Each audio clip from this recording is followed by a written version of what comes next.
Good morning and good evening to everyone. How is everybody? I hope you guys are doing good. Hi to everyone who are already here watching. Rohit Kumar, Samuel, Nikkei, Ashish, Vutla, Hindu History, Swaraj, Abhay. Hello to everyone for coming to watch and namaste to each and every one of you. So, a lot of guys, a lot of you said that I should probably start doing this thing on like a weekly basis. So I'm going to try it for a few weeks, see if you guys enjoy it. I'm also thinking that I'm going to Jai Shri Ram. I'm also thinking that I'm going to start a podcast, which is kind of going to be like this, where I come online and do like an hour 15, hour 30 long show. Excuse me.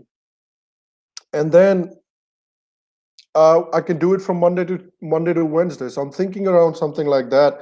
I'll explain it a little bit more as we go on, but we'll get to it. Twitter CEO doing anti-Brahmanical things. Yeah, I saw it. I saw a Twitter CEO posing with a bunch of these women, and he had a sign which he was holding. He was saying "Smash and Brahmanical patriarchy," which is very interesting to me because apparently there's only Brahmins that are patriarchal in India. The Vaishyas are not patriarchal. Shudras are not patriarchal. Muslims are not patriarchal. Christians are not patriarchal. So only Brahmins are the ones. Oh, there you go, cat. Only Brahmins are the one in India जिनको patriarchy आती है और किसी को भारत में patriarchy नहीं आती. तो I found that very interesting. लेकिन अब आप एक्सपेक्ट क्या कर रहे हो? बात ये है ना कि what are you expecting? You are expecting a super lefty like Jack, the CEO of Twitter. You are expecting a super lefty who doesn't know anything about India. उसको वो कभी इंडिया आया नहीं है, उसको इंडिया के बारे में कुछ पता नहीं है. वैसे बंदे को वो मिल रहा है राहुल गांधी से, वो मिल रहा है बरखा दत्त से, वो मिल रहा है दीपिका सिंह रजावत जैसे लोगों से. वो ऐसे लोगों से मिल रहा है और ऐसे लोगों वो लोग उसके कान में कचरा भर रहे हैं कि भारत में ब्राह्मणों का पेट्रियार्की है सिर्फ, बाकी और किसी का पेट्रियार्की नहीं है. What else is he going to understand? यही समझेगा जो उसके कान में ये लोग डाल रहे हैं, पागल लोग जिनसे ये बातें करता है. तो you can't expect anybody else. You can't expect anybody else to understand. You can't expect that Jack fellow to understand what India is, what the India's social dynamics are, what the other. They only hear from these people ki these are only the Brahmins that are doing this crazy stuff. So you know, yeah, it's completely stupid. It's completely stupid. And as much people can tweet to Jack about it, tag that guy and tweet to him about it. As many people can do it, that you're an idiot, the better. Then there's more news on Sabarimala. I don't know how many people are following the Sabarimala news. There's more news on Sabarimala where Shashi Tharoor came out recently and he said that I agree with the devotees and I agree with the police. Then you don't agree with anybody. If you agree with the government and you agree with the devotees, then you don't agree with anybody. It's a strange. Shashi Tharoor अपनी खाल बचाने की कोशिश कर रहा है. Basically, he's coming out and saying that I don't disagree with anybody. The thing is that if you agree with the devotees, then you disagree with the government. If you agree with the government, then you disagree with the devotees. So make up your mind. And now the Kerala police is also starting to arrest devotees who are doing the vratam, who are doing the 41-day penance, who are doing all the work, and then they are trying to visit Sabarimala temple. Recently, a guy named K. Surendran was arrested when he was trying to enter the temple after doing his vratam. So now the Kerala government is now starting to arrest the devotees who are holding the vratam also. So that's important to remember, that the Kerala government has literally completely turned against the devotees. Completely turned against. So devotees, whatever they are trying to do, जो भी वो करना चाह रहे हैं, वो उनको करने नहीं दे रही है.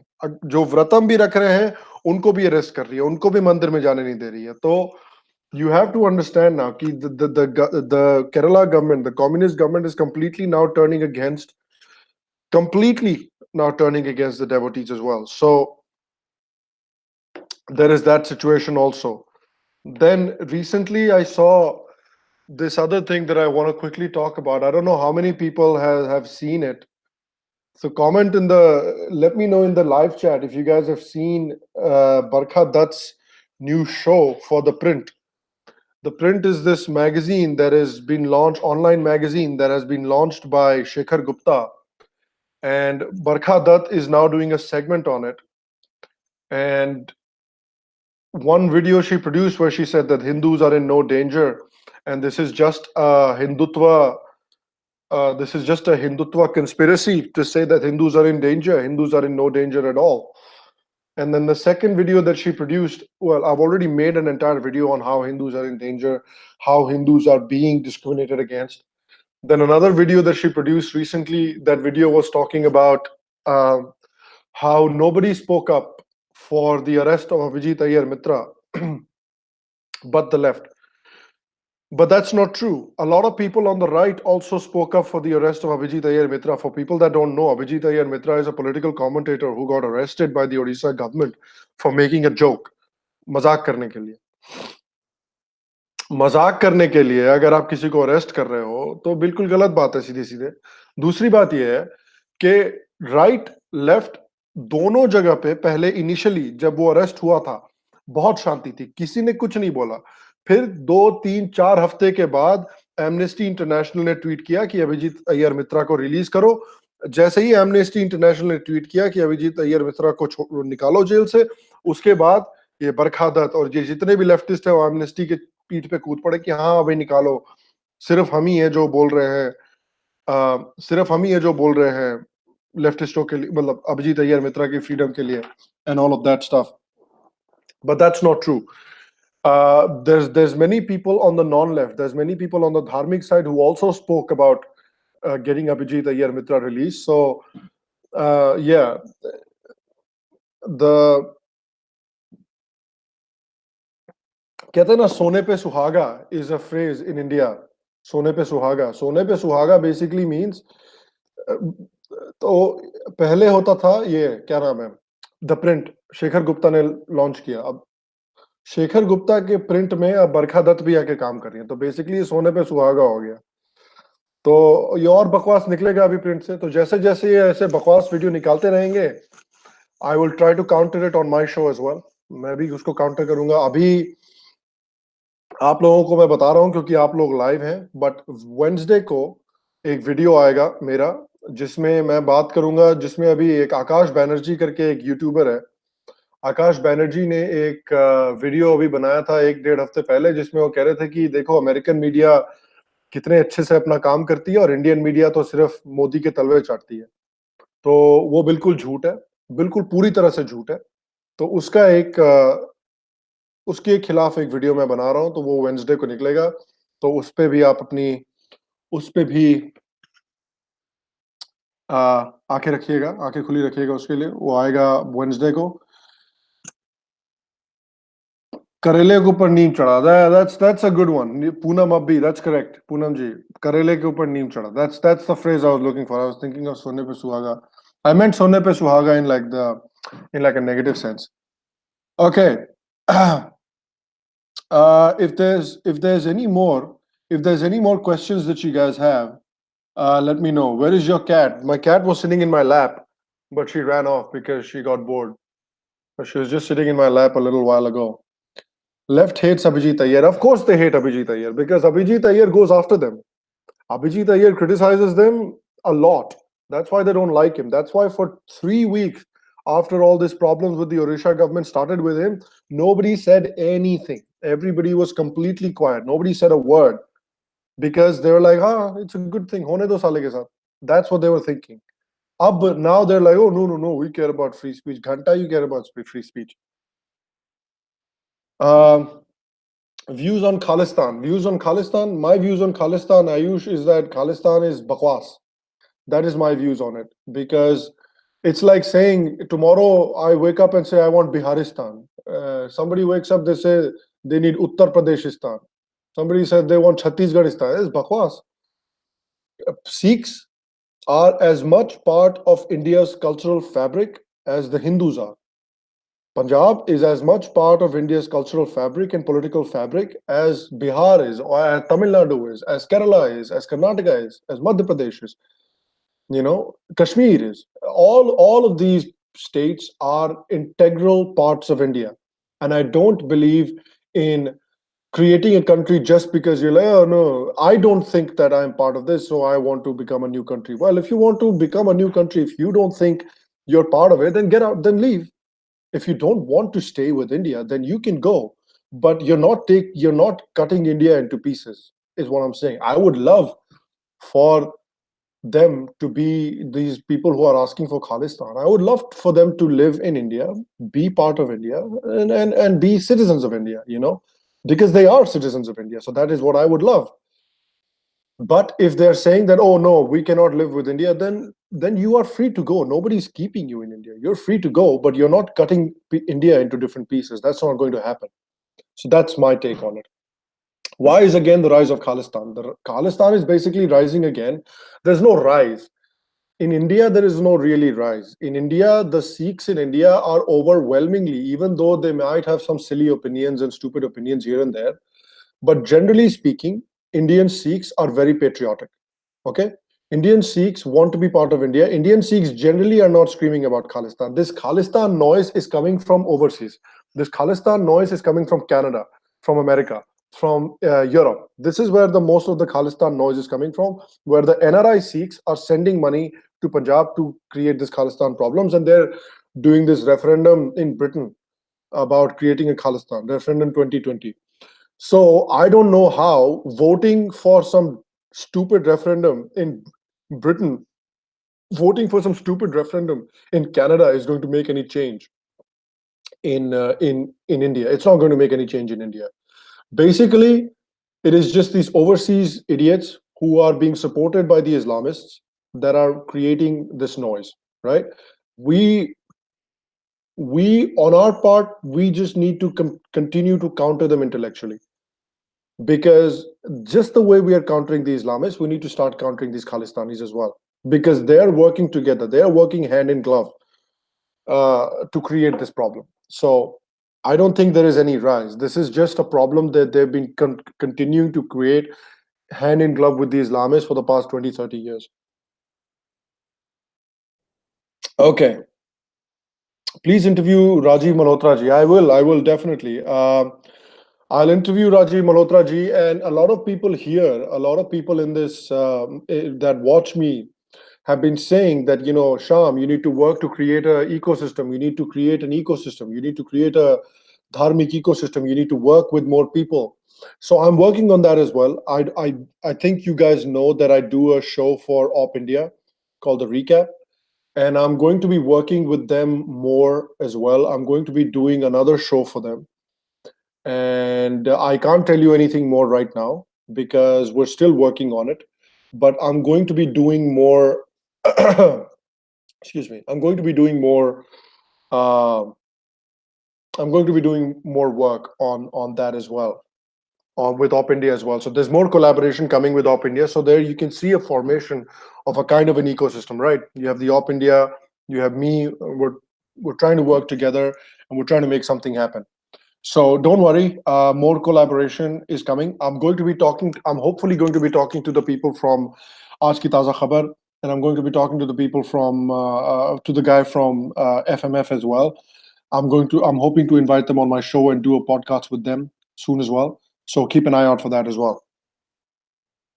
Does Op India have a plan to broadcast in television? I don't know. I don't know about what their other plans are. I only know the things that I'm doing with them. So I'm not that much aware of what they're trying to do in their own sphere. I know what I'm going to be doing with them.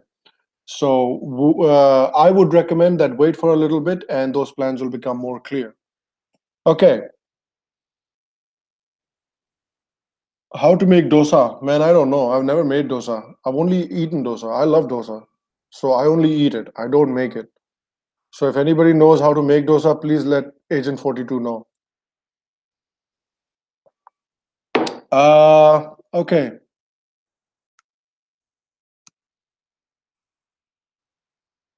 What else? What other questions do we have?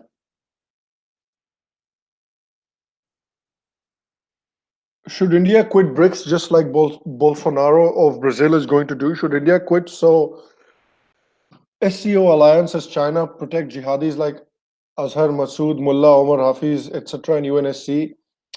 That's an interesting point because, see, the thing is, if you quit these organizations, it's a two-pointer, right? So if you quit an organization like BRICS, if you quit these organizations, then basically China completely controls these organizations, right? And then China has complete influence over the other countries that are part of the BRICS and that are part of these other organizations as well. And now you're seeing that with the UN. China is exerting and Russia is exerting more and more influence now that the United States is trying to take less of a role in the UN. So it's a two-edged sword.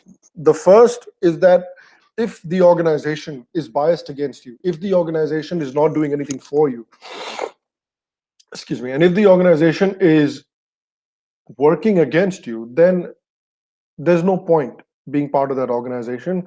There's no point giving money to that organization. The other side of that aspect, the other side of that sword is that if you quit, if you leave that organization, then your rival, then China gets complete control of that organization. Then China gets to set the narrative for the world. So it's a very interesting one. I don't think India yet should leave BRICS. I don't think they should leave BRICS. If Bolsonaro wants to leave, let him leave. I don't think India should leave it yet because India genuinely, unlike Brazil, India genuinely has the chance to have more of an influence on the world than Brazil. I don't think Brazil is a country that is going to ever have the kind of influence that a country like China, that a country like India can have, because there's a lot of cultural influence from China and from China and India on the world as well. So I think for now that you should stick around. Uh, what else? What else? I think the Sham Sharma show is an art of living devotee. No, I'm not. I'm not a devotee of any Baba. I like the thing that some people do. I like the work that Sri does. I like some of the work that Sadhguru does. I'm not a devotee of any of these people. I'm a devotee of myself. No, I mean, I like, again, I don't, I don't consider them to be my gurus per se. I don't consider them to be my guides per se. I like the work that they do. I appreciate the work that they do, but I'm not a devotee of any of those people. I like, I just pick up the things that I like from where I read. Sometimes I like what Sadhguru says. Sometimes I like what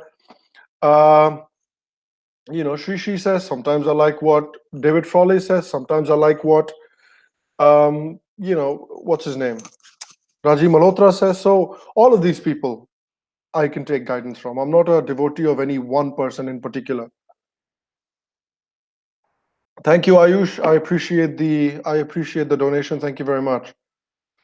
Akash Banerjee has recently interviewed Dhruv Rathee. Yeah, I saw. I haven't watched that video yet. I might watch it, but I don't know. I don't want to be bored. Who are the real friend countries of India? Is that what you're asking? Um, well, to be completely honest, the real anything close to a friend that India has is Israel, pretty much. And even with Israel, India over the past 30, 40 years has not behaved in the best manner. But I think if you're thinking of, um, if you're thinking of sort of a real, true, fair weather, all weather friend, I think it's only Israel. I mean, with the United States as well, a lot of people think that, oh, with the United States and with Britain, now India has a chance to, now United States is recognizing that India could be a much better friend. But even then, they're fair weather friends. They're only friends if India reciprocates properly and if it suits them. So in an all-weather friend, in terms of the all-weather friend, I think it's only, I think at the moment it's only Israel. So yeah, at the end of the day, India has to look after itself. If you are worthy enough for people to become friends of yours, then they're going to become friends of yours. Nobody's going to be friends with you just because they like you. That's not how world politics works. So yeah, Pandering Panda is saying you are your only friend, and that's true. That's completely true. Do you think the Indian judiciary is compromised? I don't know if it's compromised. I don't think the Indian judiciary has, been destroyed or anything, but I do think that they have developed this habit of, judicial activism, which maybe is a dangerous thing to do.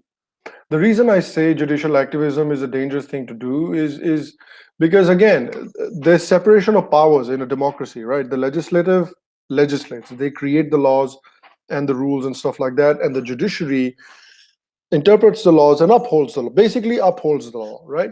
The judiciary's job is to uphold the law. But if judiciary starts to legislate that this is what you can do, this is what you cannot do, this is what is right, this is what is not right. Like, people like to compare Sabarimala with the triple talaq case, but those two cases are very different. Sabarimala is different from triple talaq because in triple talaq, the government, it was a prevalent thing that was happening. It was a problem across the Muslim community, right? It was not like one household was saying that, okay, we have this one particular tradition and this is what we want to do, and da da da da. It was not like that, right? And in triple talaq, it genuinely destroys and it genuinely negatively affects a woman's life. Triple talaq genuinely negatively affects a woman's life. And it was also a problem across the Muslim community. Sabarimala is different because the Sabarimala is not affecting the woman's life in any tangible way. And it is also just one temple. There are hundreds of other Ayyappa temples where women are allowed. It is only in this one temple that Ayyappa has taken the vow to be a Naistik brahmachari, and you also have to do a 41-day vratam to enter the temple. There are both of these things that are essential practices for this Sabarimala temple. So the court should. So what has happened in this case is, I think the court has started to is kind of taken the leftist view that this is discrimination and that Hindus are discriminating against women and so on and so forth. And look, there is discrimination against women in Hindu culture. I'm not saying that there isn't, but I don't think that, in my opinion, Sabarimala is a case of discrimination, right? It is a case of a deity being able to perform his vow of brahmacharya the way he wants to do it. That is the difference. So I think, yeah, judicial overreach and judicial activism is a problem. The way they have done this activism about Diwali, they say, oh, okay, now we are not able to enforce all this work that we are doing. We are not able to enforce stubble burning. We are not able to enforce construction pollution. We are not able to enforce road dust pollution. We are not able to enforce anything with vehicular pollution. So we will go after Diwali. We will go after Diwali because we know we will get support from the leftist and the liberals when it comes to Diwali. So I don't think that's right. And I think again, there needs to be that separation of powers where judiciary upholds the law, legislative legislates. There needs to be a huge difference. Yeah, there are Ayappa temples where women are allowed. There are also Hindu temples that are women only. There are also temples there where men are not allowed. There are two temples, I think, in Kerala where men are not allowed. There's a temple in Tamil Nadu where men are not allowed. There's a temple in Muzaffarnagar in Bihar, I believe, in my state. There's a temple. I can't remember the name of that temple, but there's some Mata temple or something in Muzaffarpur in Bihar where women are not allowed during where men are not allowed during a certain time. So nobody is legislating against that. Nobody is saying that, oh, men should be able to go. Nobody is complaining against that because it is just a tradition of that one temple, and it is not negatively affecting the men's life in any way. It's not like the men during that time have no rights in society. That's a difference. Again, I understand the argument that you're making, that women and men should be able to go wherever they want to go. I understand that argument. But I am just saying that in the legal sense, the deity, because of Pran Pratishtha, a deity has the right to manage its religious affairs in its home, which is the temple. After Pran Pratishtha, the temple becomes a deity's home. So the deity has the rights to manage its affairs as well under the constitution. Just like Ram Lala has rights in Ayodhya, Ayappa has rights in Sabarimala. So under that sense as well, under that legal sense as well, Ayappa has rights to manage his religious affairs in his home in Sabarimala. So I don't know. I don't know. It's going to be very interesting to see. It's going to be very interesting to see the review petition and what happens during the review petition as well.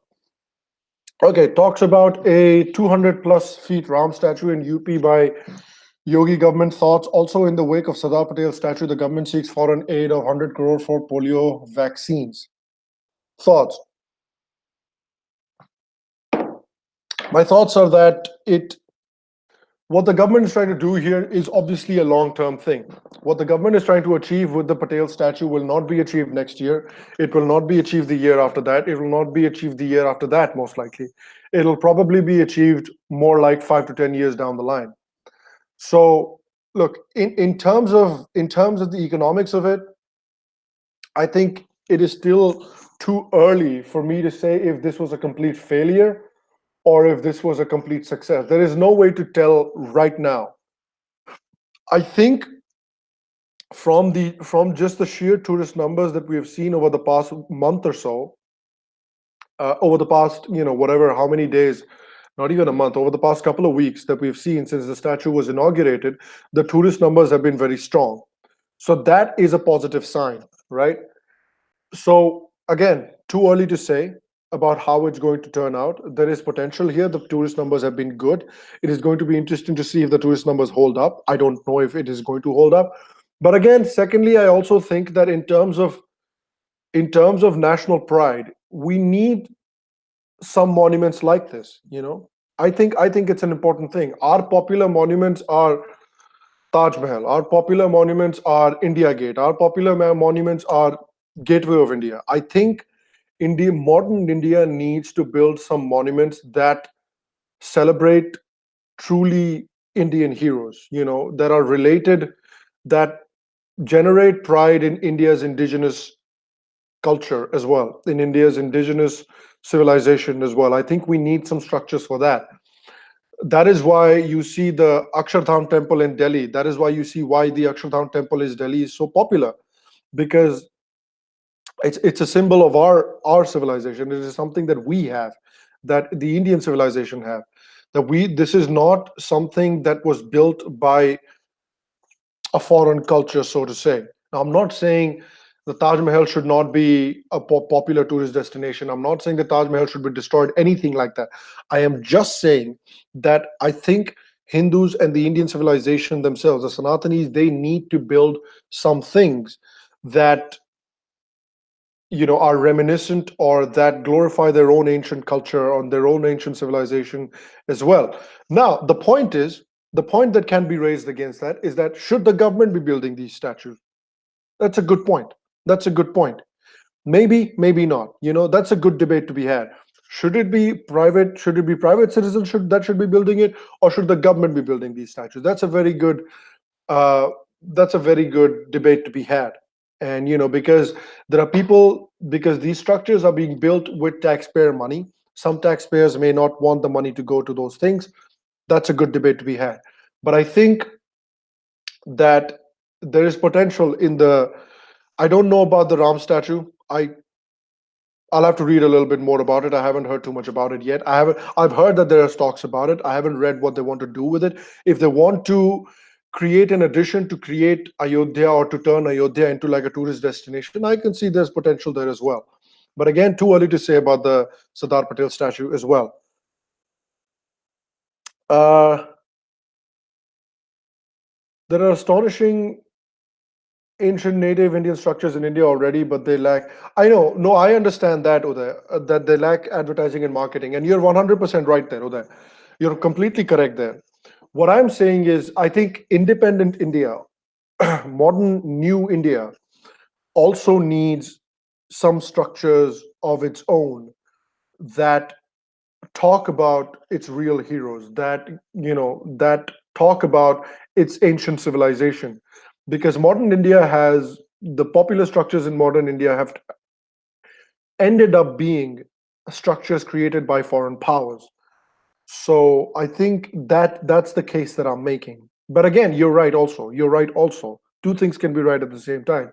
You're right also that our already existing ancient structures need to be marketed better, need to be marketed properly. Like the Ajanta and Ellora caves, they have recently gotten electricity after such a long time. And I think the Ajanta Ellora caves, if they are marketed properly, can become such a massive tourist destination. It has such a huge potential. So I think, yes, you're right that there needs to be some money and there needs to be some marketing expenditure done on promoting those places as well. Mahendra Kumar, Sham sir, please answer. Sorry, Mahendra, can you ask the question again? Saurabh Suman, how do we win academic wars if Modi government has not set any Hindu ideological new university, just like JNU? You're right there.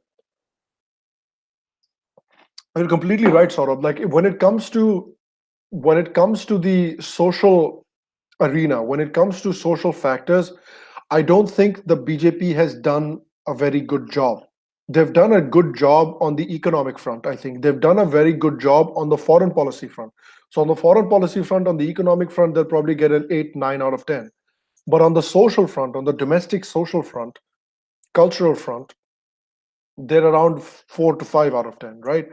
The problem is that they have not worked very hard.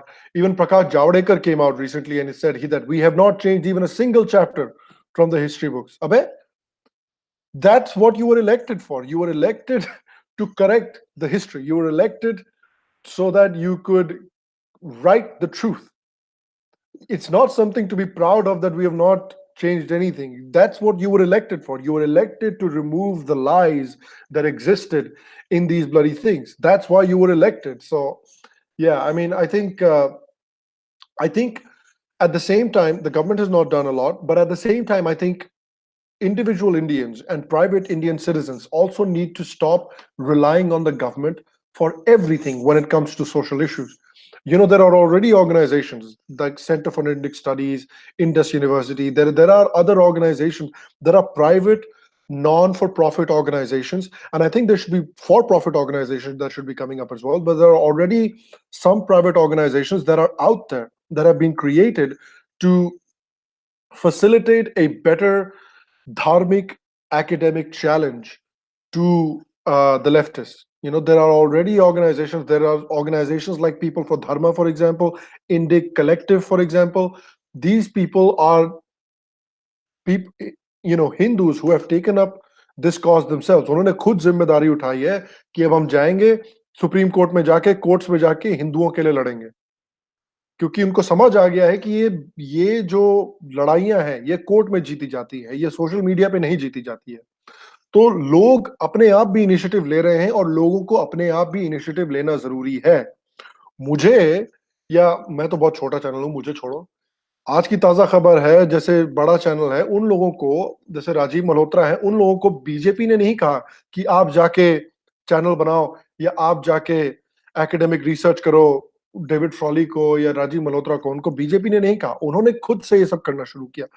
तो जो academic challenge की बात कर रहा है सौरभ, उसका जवाब basically ये है कि हमें गवर्नमेंट पे रिलाई करने से कुछ नहीं होगा. हमें खुद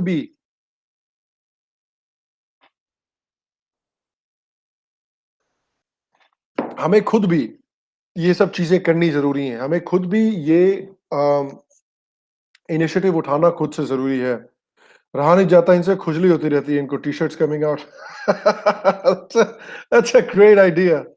That's a great idea. I might actually do it. रहा नहीं जाता, इनसे खुजली होती रहती है इनको T-shirts. That's a good idea. That's a great idea. It's such a good idea that I'm actually writing it down. I love that idea, guys. Let me know if you want. Let me know if you want to see some T-shirts. Akshat, thank you for that idea. Let me know if you want some merchandise. then I'll create some merchandise if you're interested. I just Charvaka podcast is saying, I just want to say one thing before I go to play badminton. Javadekar for PM. Javadekar for PM. Jai Hind. Uh, why don't we have any political party that is purely Indic? Well, if you want to create a political party that is purely Indic, then create a political party that is purely Indic. That's another thing. Because what happens in India, unfortunately, what has been happening in India for the past since our independence, India में क्या होता रहा है कि हम ये सोचते रहते हैं कि कोई दूसरा आके करेगा, कि भाई ठीक है ये होना चाहिए लेकिन कोई और आके करेगा. With this, something like this should happen, but somebody else will come and do it. If we want something to happen, then we need to find like-minded people that can do things and do it. If you want to create, if you feel like there should be a political party that should be a dharmic political party, then do it. Then create one. Then find people around you that think the same way. Create a dharmic political party. Create a political party that can fight for your rights. And I would promote it. So I think we are in a point. Social media has given us such an incredible platform. Social media has given us such an incredible opportunity that we can actually create these changes ourselves. We don't need to rely on anybody else. We don't need to rely on any government, any politician, any businessman. We can create these changes slowly ourselves. So if we do it ourselves, मेहनत ज्यादा लगेगी, काम ज्यादा लगेगा, मुश्किल ज्यादा होगा, but opportunity है. तो अगर आप चाहते हैं कि एक ऐसी पार्टी क्रिएट हो जो सिर्फ और सिर्फ हिंदू इश्यूज के बारे में बात करे, आप क्रिएट करो ऐसी party. Then we need to collaborate with Western anti-Marxist people like Stefan Molyneux. Abhinag, I disagree with you there. Because I don't know if you have been watching a lot of Stefan Molyneux. Yes, Stefan Molyneux is anti-Marxist. Yes, Stefan Molyneux hates liberals. Yes, Stefan Molyneux makes videos about how the liberals are stupid and how the liberals are ruining the world. Yes, all that is true. But Stefan Molyneux is also, if you have watched enough of Stefan Molyneux's video, Stefan Molyneux is obsessed with the concept of race and IQ. Stefan Molyneux believes that somebody's race is 100% responsible for their IQ. And he believes that people that are not white or people that are not a certain race are committing those crimes because of their race, or because their IQ is low. That is why they commit more crimes and so on and so forth. If you ask Stefan Molyneux about Hindus, he is not going to have good things to say. We think that there are some people in the West that just because they dislike the liberals, just like the Hindus today dislike the liberals, because they are our friends, because they are going to agree with us, because they are going to be friends with us. No, that's not true. Somebody like Stefan Molyneux, somebody like Stephen Crowder, he's not going to be your friend. If you are a Hindu, he doesn't like you either. He hates you and he hates the Muslims. He hates all the heathens. So we need to understand that not everybody is Tommy Robinson. Tommy Robinson is an exception. Tommy Robinson has actually taken the time to understand that there's a difference between Hindus and Muslims. There's different kinds of brown people. Tommy Robinson has actually taken the time to understand that. Stefan Molyneux and people like Stephen Crowder, they do not take the time to make that distinction. They do not care about that distinction. They just think brown, bad. Okay, so we need to be very careful about who we create allegiances with. Creating an allegiance with Tommy Robinson is good because he's actually somebody that knows the difference. Creating an allegiance with Stefan Molyneux is not a very smart thing, in my opinion. Again, that's my opinion. At some point, I don't agree with you that BJP didn't work on the economic front. No, Hemant, I don't think you heard me at all. I just said that BJP has actually done work on the economic front and on the foreign policy front. I just said that BJP has done a lot of good work on the economic and foreign policy front, and that is why I believe that it deserves a second term. What I was saying was that it has not done a lot of work on the social front, the cultural front, the cultural battle. BJP has not really done a lot to fight the cultural battle in the 4 years that it has been in power. Okay. What else? Kalyan Sundaraman, thank you very much, Kalyan, for the donation. I appreciate it. Thank you very much. Thank you very much to Kush Dwivedi as well.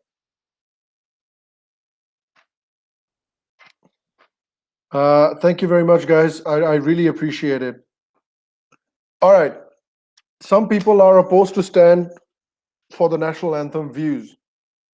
I have views on the national anthem and people standing for the national anthem that some people will like and some people will not like.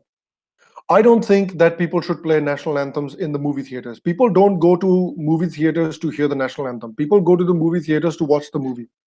That's what I think. I don't think people should be forced to stand for the national anthem. I think standing for the national anthem is a courtesy, is a tradition, it's a custom that you should. I don't think it should be illegal to sit down while the national anthem is playing. Okay? I also think that there are some places where national anthems should not be played, and there are some places where national anthem should be played. If it's a World Cup, play the national anthem. If it's the Independence Day parade, play the national anthem. If it's a movie theater, don't play the national anthem. That's not a place to play the national anthem. But having said all of that stuff, I mean, you should have the right. In a democracy, you should have the right to keep sitting if the national anthem is playing. But having said that, it still makes you a dick. It still makes you a dick if you're sitting down for the national anthem, because it's just a common courtesy. It's just a common courtesy because it shows respect to the people who died for for ensuring our independence. That is what the national anthem signifies. So when a national anthem is played in the right setting, I think it is just common courtesy to stand up and show respect. If you are sitting down when the national anthem is playing, it's disrespectful. And I think it's okay if somebody calls you out or if somebody criticizes you if you are sitting down for the national anthem. But again, remember that I think national anthem should not be played everywhere. I think that it is important. Setting is important. The circumstances and the setting is important. That is my opinion. I know people will disagree, but that is my opinion. Okay, what else do we have here? Do you know anything about Ben Shapiro? Yes, I do, Justin. Look, Ben Shapiro is a very smart guy. I think everybody knows that, a very intelligent guy. I don't think he is right when he says that every good idea in the world has come from Judeo-Christian traditions. That is not true. The Judeo-Christian traditions have adopted or co-opted a lot of ideas, a lot of cultural ideas from the Greeks and the Romans and the Hindus, from other ancient cultures. A lot of good Christian ideas have been adopted. They are not new ideas. They are not ideas that Christianity and Judaism invented. A lot of ancient cultures before Christianity and Judaism had the same ideas as well. So that's where I think that he is wrong. But he's a good political commentator. I follow him for the politics. I listen to Ben Shapiro for his political views. I don't listen to Ben Shapiro for his cultural, social views, because on a lot of those things, I don't agree with him. I think he is wrong on a lot of those social, cultural, political views. He says that the Renaissance happened because of Christianity and Judaism, but that's not true. The Renaissance happened despite Christianity and Judaism. So again, there's a ton of things with Ben Shapiro that I disagree on. But again, when it comes to politics, I don't think there are too many other better commentators than Ben Shapiro. So that's what I feel about him. All right. What else? What else do we have?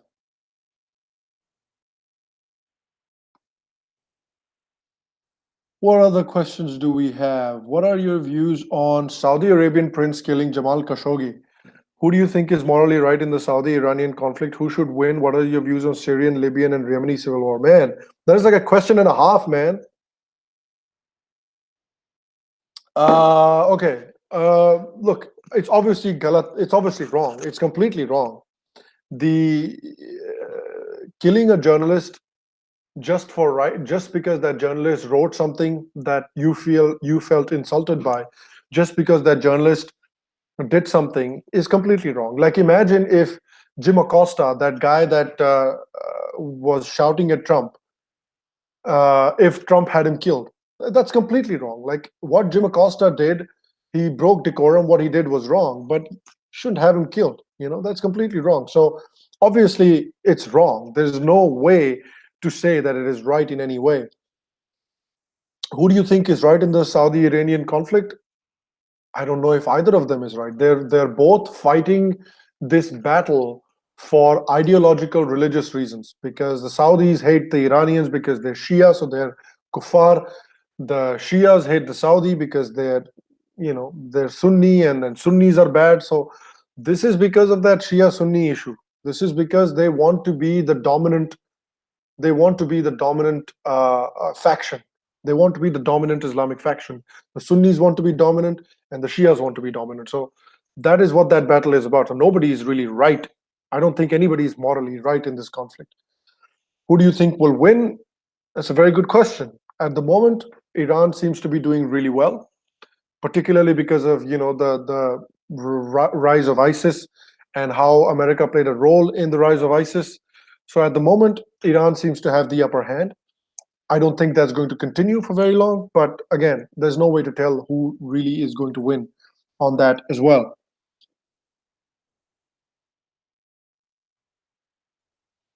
You can galvanize support for yourself on YouTube, and once you have enough of support, please enter Indian politics. my, my, I don't want to enter Indian politics. I just want to be the idiot who talks on YouTube. Some idiot that talks on social media. I want to be a podcaster, man. I want to talk about stuff freely. I want to say whatever I want to say. In politics, you have to really watch what you say. You have to be very careful about what you say.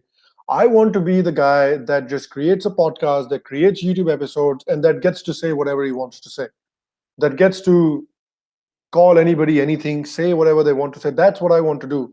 My goal is not to enter politics at all. My goal is to just talk to you guys on social media and create a change there. Social media can create changes as well. So I want to help create those changes on social media, and I think it's true. What is your stance on SJW celebrities in India and around the world? I hate them. Not all of them.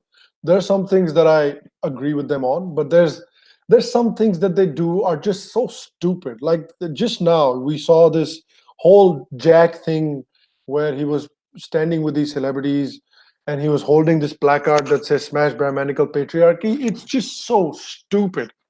It's just so stupid. It just shows you how little research you have done. It just shows you how much bias you have. It just shows you that you know nothing. You know nothing about India. And to those celebrities, I say that you have lived in India. You know what India is like, and you are still lying about it. So shame on you.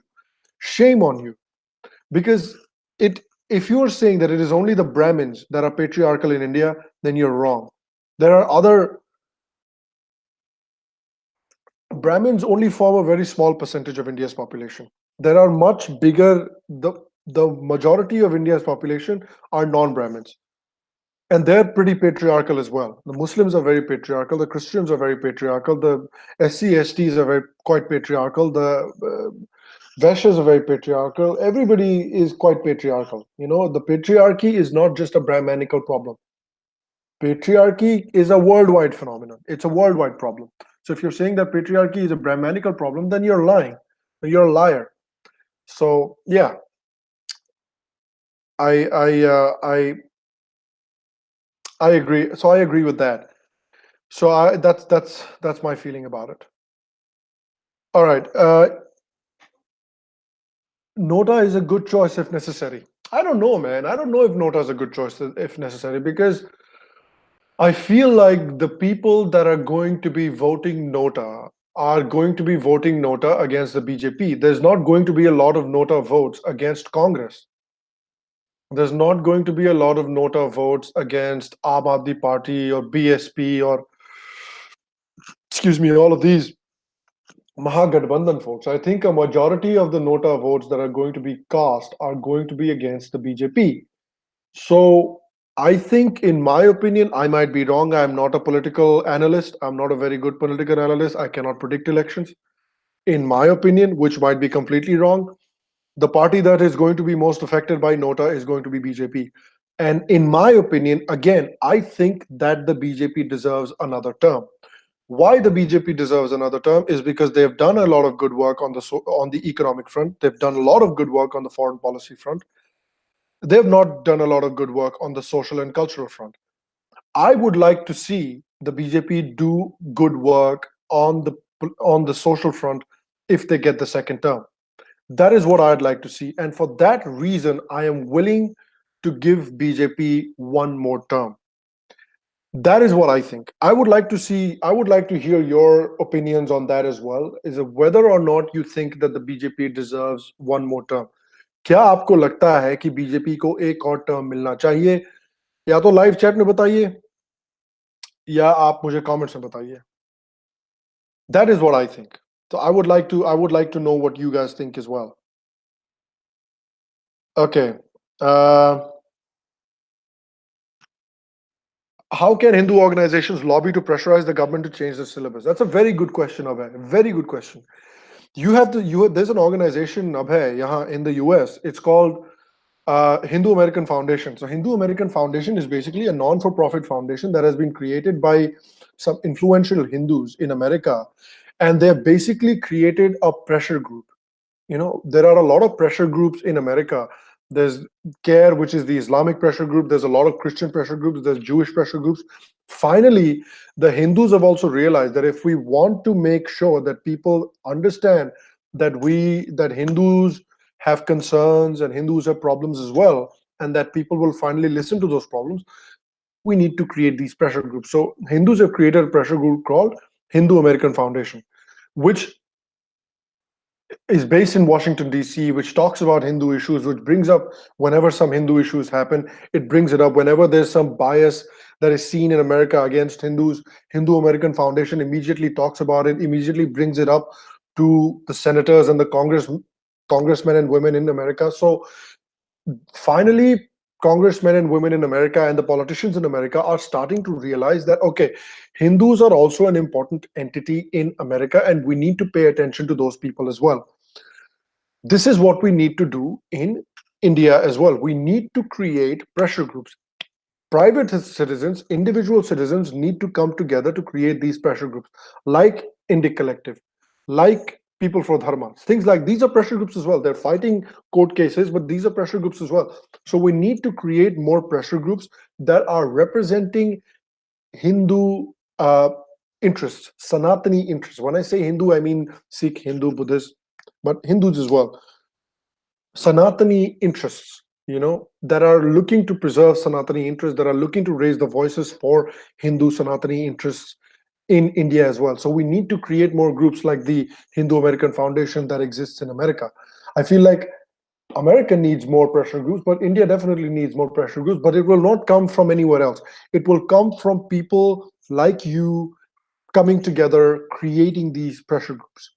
So that's how you have to create another pressure groups as well.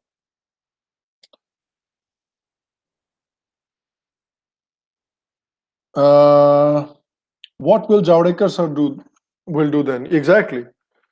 Javadekar sir is not doing anything right now. Javadekar sir is very happy that he's not doing anything. Javadekar sir is very happy that he's not working at all. Javadekar sir is very happy that he's not changing any syllabus, he's not doing any work, he's just letting the old syllabus remain. So Javadekar sir is not doing anything as it is. Okay.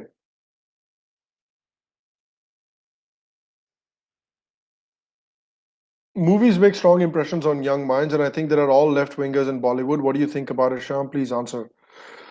I agree, Mahendra. Movies play a very big role. Movies, in popular culture, in Hollywood, like in America, like I'll give you an example. Like in America, America is American Hollywood is almost completely liberal, and it's very similar with Indian Bollywood as well. So in their events, in their movies, they create a certain narrative. Similar things happens in India, in Bollywood, where they create a certain narrative. The narrative is that the villain is always a Hindu Seth, a rich Hindu Seth, a Hindu Seth who is a self-made businessman, who worked hard to create his own business, who is a capitalist, he is a bad person. Why? One, because he is Hindu. Two, because he's a capitalist. He's bad. Capitalism bad. Then who's the hero? Hero is a poor man from a basti. So he's always a hero, and his well wishers are a Christian imam. He calls Chacha Chacha, and his other well wisher is a Christian priest who he calls Father Father. So now this Hindu villain, Setji, Hindu Seth, is tries to kill the hero, tries to destroy the basti so he can build apartments on it. And so the priest, the Christian priest and the Muslim imam, they come out and they protest and they join hands with the Hindu, with the hero, and together they defeat the evil Hindu Seth. And that is the narrative that they try to push. So many movies in the 70s and the 80s had this exact same storyline. Hindu capital is bad, Muslim Christian Baba good, and socialism good, communism good, capitalism bad. This was the narrative that they've tried to push for such a long time. We have seen it through the 70s, through the 80s, through the 90s. Till today, we see examples like that. So, of course, Bollywood tries to push a narrative. This is the narrative. And of course, it gets into people. That is why you see on Twitter so many idiots talking about this Brahmanical patriarchy, because Bollywood reinforces that notion so many times. So we need to understand that, and that is why we need more. It's hard for people with an opposing view to get funding for their movies. It is hard for people that do not agree with that liberal narrative to get funding for movies. It's hard for those people to get movies made. But you can see that the market is there. When you saw a movie like Bahubali just explode, become such a powerful movie, become such a popular movie, there's a market for the other narrative as well. There's a market for it. So I hope there's more directors, more actors with the opposing view that go in and make movies. I'm happy that people like Anupam Kher are there in Bollywood, who have an opposing voice to the Bollywood narrative. So I think that there's a need for more people to go in, try to make movies from an opposing narrative as well. And I think that people will slowly start realizing that there's a market for it, that those movies can really become successful, like Vivek Agnihotri as well. Yeah, exactly. Um, okay, what else?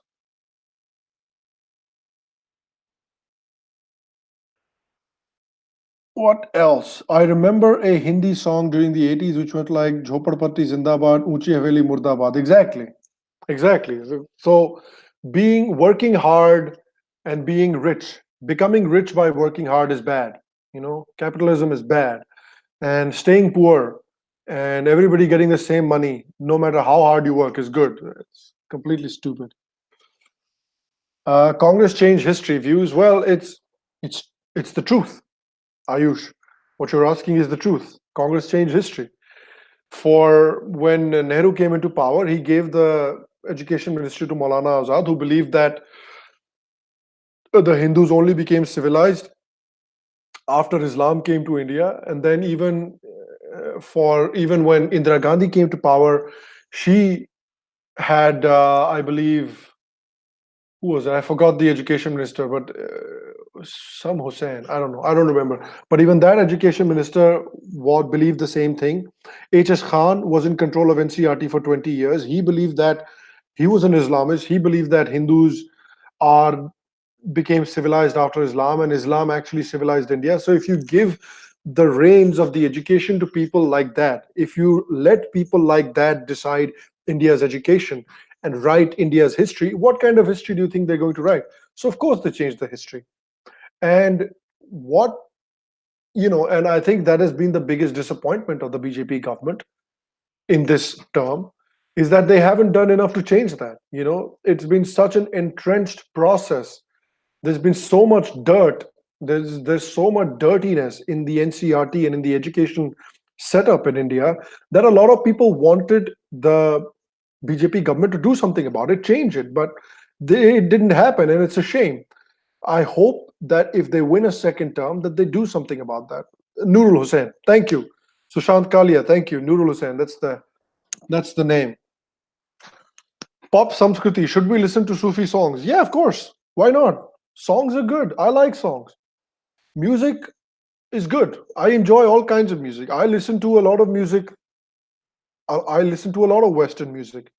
Western music is written by people who were born Christians.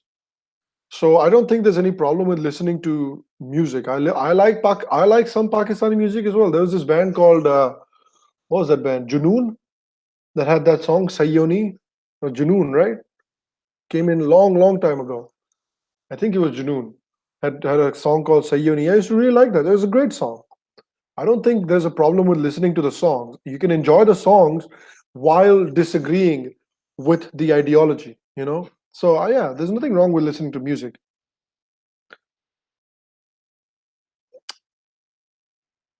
Okay. Do you listen to songs of Linkin Park? Yeah, man, I used to. When I was in school, I used to listen to a lot of Linkin Park. I used to listen to Linkin Park, Limp Bizkit. I don't know what other bands you've heard of. Cedar. Back then, that at that time, those bands were very popular. Cedar, Chevelle. What else? So many bands, but I can't remember. Uh, what is your views on Uyghur Muslims genocide in China? Why Muslim countries are silent on this issue? Why it is only America which is trying to save them? What is your views on? Well, I think it's wrong. I think it's completely wrong. Uyghur Muslims are Chinese citizens, and the Chinese government, the way it's treating them, is not right. But at the same time, the Chinese government doesn't treat any of its citizens properly. So, uh, what are you going to say? What is shameful is that the way the Muslim world is reacting to it. The Chinese government is telling imams to shave their beard. The Chinese government is telling Muslims to not dress in Muslim attire. The Chinese government is telling people not to play azan on the loudspeakers, and none of the Muslims are angry about it. Why? Because they get money from, because China is helping them, because Pakistan gets money from China. Pakistan is helping China fight India. India is the bigger kuffar. So right now, even though China is kuffar, but India is the bigger kuffar.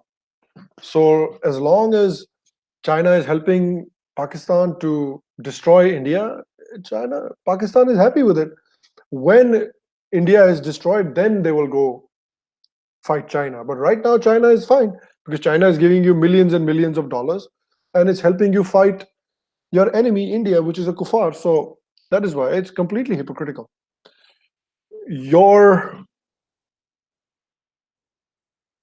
view on is LGBT crime in Hinduism? Nanita Sengupta. No, being an LGBT is not a crime in Hinduism, because if it was a crime in Hinduism, then you will see a lot of LGBT people being killed in Hindu society, just like they're being killed in Islamic society, because it is a crime in Islam, but it is not a crime in Hinduism. Because in the basic concept, one of the most basic concepts of Hinduism is that a part of the Brahman, a part of the supreme consciousness, is in all of us. And so that consciousness, whether you're gay, whether you're straight, whether you're a woman, whether you're a man, it's in all of us. It's the same consciousness, it's the same Brahma, it's the same Brahman that is in all of us. So we don't see it as a bad thing, we see it as a different state of being. That's it. And that there may be some discrimination towards them within Hindu society, but when it comes to, I think, philosophy, basic philosophy, it is not a crime being LGBT in Hinduism at all. Okay. BJP is changing names of a lot of cities, but why they won't be repealing such evil laws against private companies like right to education? You're right, Hemant, because look, the thing is, because sadly, they realize that changing names of cities is going to get them a lot of attention, is going to get them a lot of praise from their core constituency. If they change the name from Allahabad to Prayag or of Ahmedabad to whatever, people are going to be happy. A lot of Hindus are going to be happy because it's a good thing to do. Changing the names of these cities of some of these cities, not every. I don't think every city should be changed, but changing the name of some of these cities is a good thing, because at least in cities like Allahabad, the name of the city of Allahabad was changed just to insult the Hindus. It was done because they said, look, we have killed you, we have conquered you, and now we are going to take the names of your holy cities and we're going to change them to Allahabad. You know, that is what it was done, to insult the Hindus, it was done to humiliate the Hindus, and it was a crime against Hindus. And to change the name of Allahabad back to Prayag is a very good thing, because it is removing the memory of that crime at the very least. Every time you hear Allahabad and you know how sacred that site of Prayag is to Hindus, and you hear the name Allahabad, you feel insulted.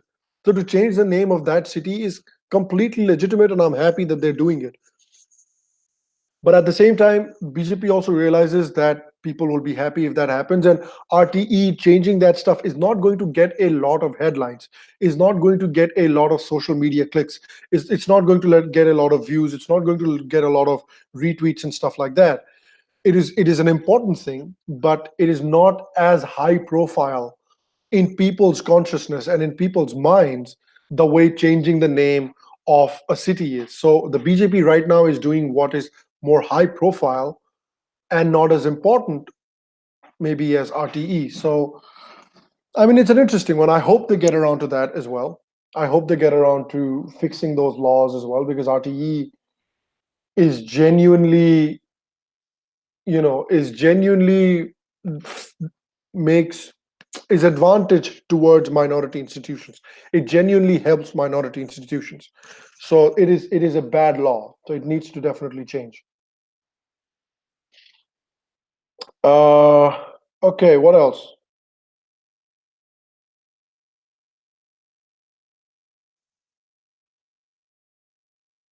Harshit Pant, talk about the Twitter CEO holding smashed Brahmanical patriarchy placard. I already did, Harshit. I already talked about it twice just a little while ago.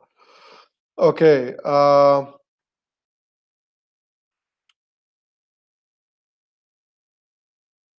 My simple, how to bring Hindu in the 2019 elections.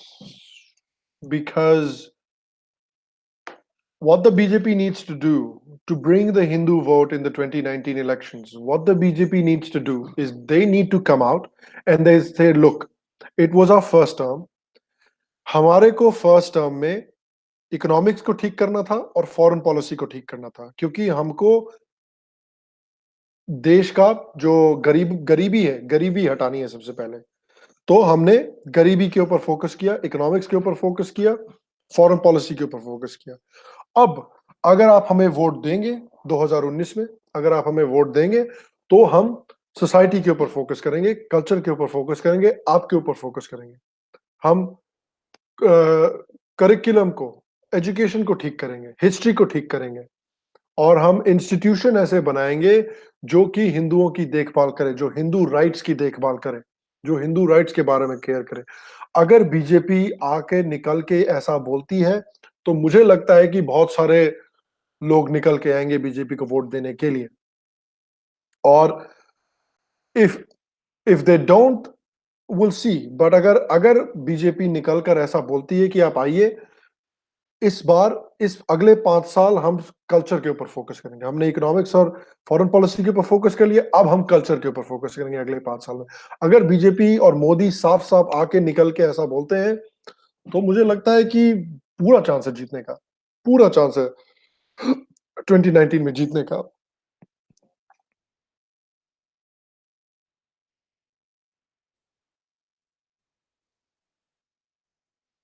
Kartikeya Bharadwaj, brother, recently government increased more reservation in jobs. I, being from general caste, doesn't feel good and want to leave India. What would you say on this? I understand, because again, I understand that there has been a section of society that has been historically disadvantaged in India. But today, in the constitution, any kind of discrimination against these people is illegal. Any kind of discrimination against the SCs and the STs is illegal in Indian law. So you cannot discriminate against these people. So what we need to understand is that now that it is illegal to discriminate against these people, I think it would make more sense to offer reservations on economic basis and on economic status rather than on being an SC, being an ST, because because the reservations was done to bring them out, help them get more jobs. But I think it would be interesting. But what is happening is that in a lot of cases, the creamy layer of the SCs and STs gets the plum positions. The people that already have the means to get good jobs get these good jobs.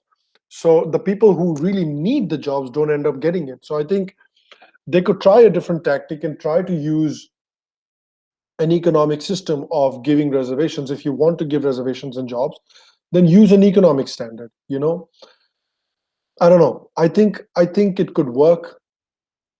I think it would be a better way, because there are not just SCs and STs who are poor. There are not just SCs and STs who are struggling. There are other people from other castes, other jatis who are struggling as well. So that's my opinion. We'll see how that works. Shamba, what are you doing to collaborate with Infinity Foundation? We have tons of people working for India, but united we win. Krishna, I have reached out to Rajiv ji on one occasion to talk to him about collaborating and stuff like that. And we're still hoping that we can reach some sort of an agreement. We'll see how that works out. But I was just saying earlier that I'm going to be working with Op India, and I'm developing some ideas for shows for Op India. I'm already doing a show for them called The Recap. So right now we do that show fortnightly. So every 15 days, a new episode comes out. What I'm hoping to do is to do the show weekly.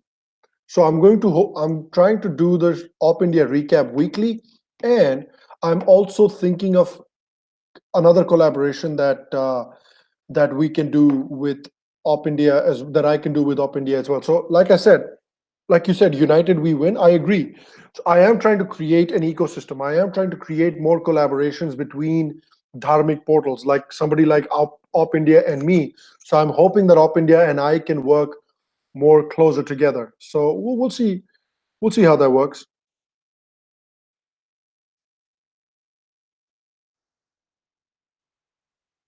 Okay. Was CM Mamta ji views? I think she's pretty bad. I think she has figured out the same formula. West Bengal historically has had the same formula. When Congress was in power in West Bengal, they appeased the Muslims and they oppressed and intimidated the people. When the left, the CPM took over West Bengal, they appeased the Muslims and they oppressed the people. Same thing Mamata Banerjee is doing as well, appeasing the Muslims and oppressing anybody who doesn't disagree with her. They're all doing the same thing. They were all horrible. West Bengal has almost always had horrible leadership. The left was horrible and Mamata Banerjee is horrible. The problem is that both the left and Mamata Banerjee have allowed illegal immigration to happen from Bangladesh without any checks and balances. So now what is happening is, because of that, the Muslim population in West Bengal has increased to 30 to 32%. Now, because of that, Muslims have become such a huge voting bloc. No political party in West Bengal can ignore the Muslims anymore. Because if you're 32% of the population and if you're voting as one big bloc, then the Muslims alone can win anybody the elections. If the Muslims in West Bengal vote together, they will win the elections for any party alone. They don't even need the Hindus. Any party in West Bengal, they don't need the Hindus to win elections. They just need the Muslims to vote for them. So unfortunately, what has happened is, because of the left policy, because of Mamata Banerjee's policy, Muslims have become the most important voting bloc in West Bengal. So every party sucks up. Every party, kisses their asses. So that's the sad part. It's going to be very interesting to see what the BJP can even do in West Bengal. Can the BJP even do any damage to Mamata Banerjee in West Bengal, because she has this huge Muslim community that votes for her as one huge block.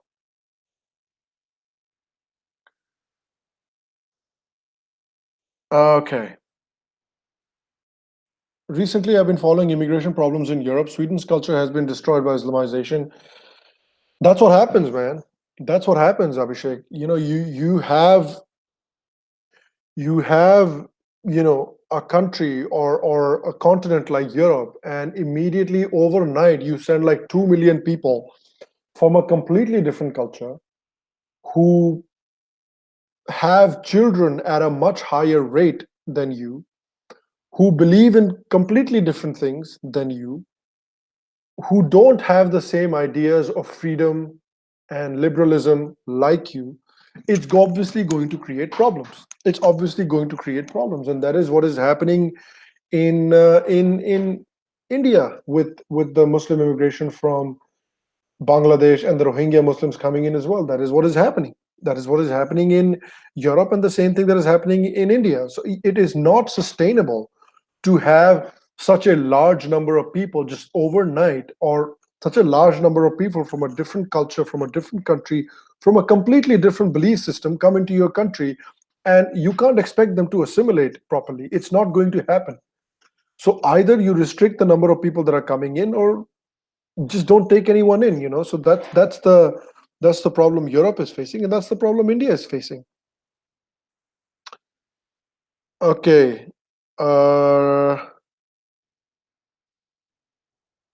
What else? Hi, Shambhav. Do you know Ayan Hirsi Ali? Yes, I do, Sean.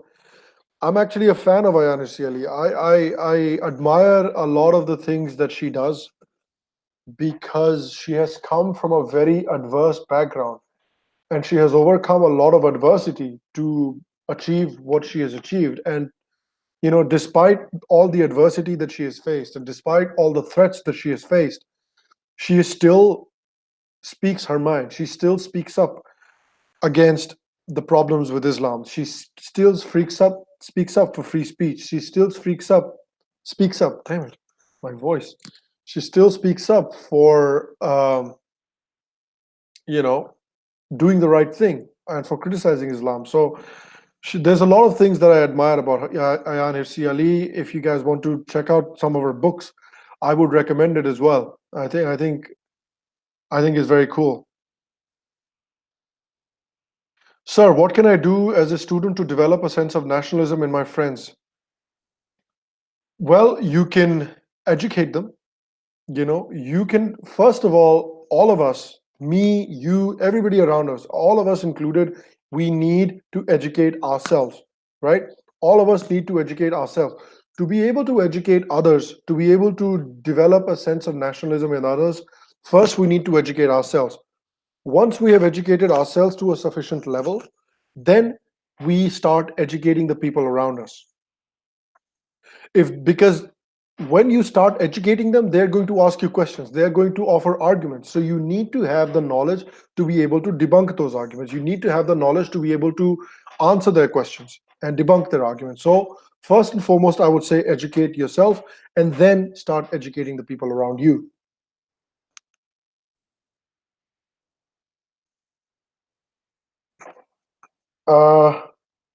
When are you going to get Rajiv ji on your show? I will, Harshit. I'm again, like I said before, I've reached out to him, and hopefully I'll be able to sort something out in the next month or so.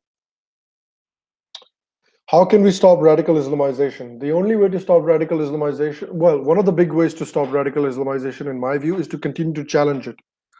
Challenge it, form alliances with the ex-Muslims, form alliances with people who are, free-minded individuals and free-minded liberals, open-minded liberals that are criticizing the dogmas of Islam, that are criticizing the principles of Islam. Challenge it. Ask as many questions as you can, challenge it, speak out against it. And that is why I say that we need to get rid of Article 295A in India. We need to get rid of Article 295A in India, because basically Article 295A exists to stop the criticism of Islam. That is the only reason why it's there. It was created to stop the criticism of Islam, and it exists to stop the criticism of Islam. Because if you start criticizing Islam, then the Muslims will say, "Oh, look, they are disrespecting our culture, and they should go to jail under 295A," and they get thrown in jail. So that is why we need to get rid of this law, and we need to openly in the public sphere start criticizing the ideas of Islam. The way people criticize the ideas of Hinduism in India, all the liberals do it. That is the way we need to start criticizing them, and we need to form alliances with ex-Muslims. We need to form alliances with open-minded liberals and others who are criticizing Islam as well.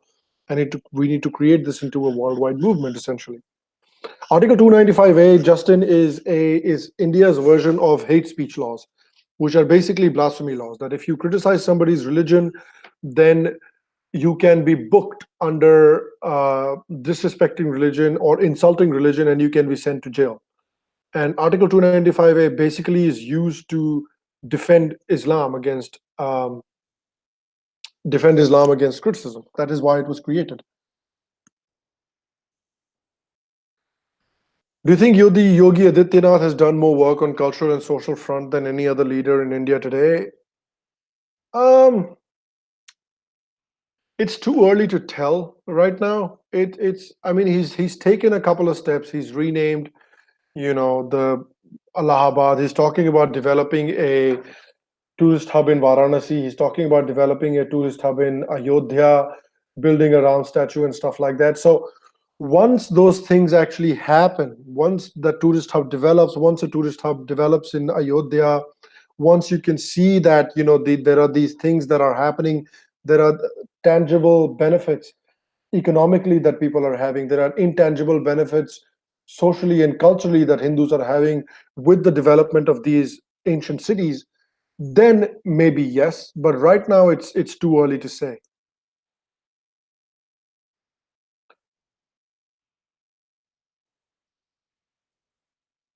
What else? Don't you think that non-Abrahamic religion Hindu deserve a complete Hindu country? Well, that was the idea for a lot of people when the partition of India happened. That was the idea for a lot of people, that if Muslims want a country of their own, then India should be a Hindu country exclusively. But the people who created our constitution decided that India is going to be a cosmopolitan country. India is going to be a multicultural country. And I am fine with that. India has always been a country that has absorbed other traditions, other cultures, and has existed with them without any issues, really. So I have no problem with that. The problem happens if India was a truly secular country, there would be no problem. The problem happens that Indian secularism becomes Muslims are good, Hindus are bad. Indian secularism becomes Christians are good, Hindus are bad. That is what Indian secularism becomes. That is a problem. That is what we need to get rid of. The reality today is that Hindus and Muslims and Christians are as much part of Indian society as Hindus are. That is an irrefutable fact. There's nothing that we can do to change that. So now that that is the case, what we can do, we can't just go back to an all Hindu country. What are you going to do? Kick the Muslims and Christians out? That's not realistic. But what we can do is we can strive to create a truly secular state. A truly secular state is where all religions are treated, are equal before the law. All religions should be criticized equally, should be questioned equally. And if that starts to happen, that people will start to see the weaknesses, the intellectual weaknesses that exist in an ideology like Christianity, in an ideology like Islam. That is what we need to do. We need to ensure a level playing field. We need to ensure a country where all cultures are challenged and questioned and debated equally. That is what we can do. I think it's too late to go back to an all Hindu country. I think what we can do is we can weaken the edifice of these Abrahamic religions. That's what we can do. Animesh Das, I'm currently earning through tuitions. Once I have a job, I'll definitely join you through Patreon. Thank you, Animesh. I really appreciate it. Whenever you can, whatever you can help with, I completely appreciate it. So thank you again. Uh, what is the present status of Indian economy? Is it really in doldrums as projected by the mainstream media? I don't think the economy is in doldrums. If a country is growing by 6.9%, you cannot call that country to be in doldrums. Last year, I think the economy grew by 6.7, 6.9%. That is not an economy that is in doldrums. 6.9% is a pretty decent growth rate for an economy. Despite demonetization, despite the GST reform, despite such big changes being implemented into the economy, still the economy is growing at a really good rate. You can't call that an economy in doldrums. So yeah, I think the economy is doing fine. It is doing good. The demonetization, in my opinion, was a good step. The tax reform, in my opinion, was a good step. These are both reforms that Congress wanted to pass, but could not pass. If the Congress would have passed this reform, you would have seen all of these leftist newspapers and organizations and journalists and intellectuals, they would have been saying, oh, wow, what a fantastic step demonetization is. What a fantastic step GST reform is. But because the BJP has passed it, oh, it's horrible, very, very bad. So I don't think the economy is in doldrums. So we are basically heading towards another partition. I don't think so. I don't think we're heading towards another partition. What we need to do is we need to just ensure that the population is controlled, and we need to ensure that we can create a situation where there is equal and fair discussion of all the religions. If we can do that over the next 50, 60, 100 years, if we can do that, then we will see the country of Pakistan completely implode. It is already getting close. So we will see the country of Pakistan completely implode. And when that starts to happen, you will see that rather than getting divided, India will get Kashmir back. And I think India will, and it'll almost become like an EU-like structure in the future. I feel like India will probably, if India can manage to rein in its population problem and create a fair discussion, I think the India of the future will look like an India which has the entire Kashmir and the Punjab, and then you will have independent countries like Balochistan, then you will have an independent country of Sindh, then you will have the Pakhtunistan and the Fata area rejoining Afghanistan. That is what the future can look like. That is what the future will most probably look like. But for that to happen, I think India needs to get its act together and start to realize, start to look at the long term. Stop looking at the short term. Stop looking at the next 10 years. Stop looking at the next 5 years. Start looking at the next 50 years. Start looking at the next 100 years and do your work with that in mind. That is what I think. Hi Shambhav, do you know Bridget Gabriel? Yes, I know who she is. I watched a couple of her interviews. I watched a good interview with her on the Rubin Report. So if you guys ever want to know who Bridget Gabriel is and her views, check out her interview on Rubin Report. Can anyone tell me the site Sham told about books? It's called Voice of Dharma, Basu. Voice of Dharma, just search on Google, go on Google and search Voice of Dharma books. You'll get the website and you'll get a bunch of free online books. Read them all, they're all fantastic. Okay, what else? Hey Sham, I have a question for you. What do you think about the constant hounding of secular Muslims like Tariq Fateh, Rizwan Ahmad? Even I'm declared Jewish 1,000 times. Well, that's what happens, Adina. If See, with Islam, a philosophy was created where Islam is supposed to be the ultimate religion, the perfect religion. You know, if something is projected to you as the most perfect thing, the most ultimate perfect 100% fantastic thing, then there's how can you criticize it? There's no criticism. If something is perfect, there's no criticism. So then if you start criticizing something that is supposed to be 100% perfect, then then the people who believe in that ideology start seeing you as bad people. Then they say, oh, look, he has an agenda, he is a bad person, he's an enemy because he is looking to find faults in something that is perfect. And if you try to find, and then Muslims have also been taught that if somebody criticizes Islam, then they're an enemy of Islam, and then they should be killed. So if people like Tariq Fateh, people like Rizwan Ahmed, and other secular Muslims are criticizing Islam, then Muslims are thinking that, oh, these people are enemies of Islam, so they need to be threatened, they need to be killed, they need to be dealt with, they need to be taken care of, and these are bad people and stuff like that. They're not looking at it like, okay, let's look at their arguments and let's see if they have a point or not. They're just looking at it, they're just thinking, okay, horrible people, destroy them, kill them, and stuff like that. So that'll change. I think it'll change the more the ideology, the more the philosophies of Islam are challenged and criticized, discussed, debated. The more it happens, the more that attitude that Muslims have will change, because they will realize slowly and steadily that there is no hiding anymore. You can't put your fingers in your ears and close your eyes and think that the criticism will go away. You can't shout at people and think that the criticism will go away, because eventually there are going to be so many people opposed to you that you will not be able to shut them all down. You can shut down one person, you can shut down 2, 3, 4. You cannot shut down 1,000 people. That is what needs to happen. We need to keep having these discussions.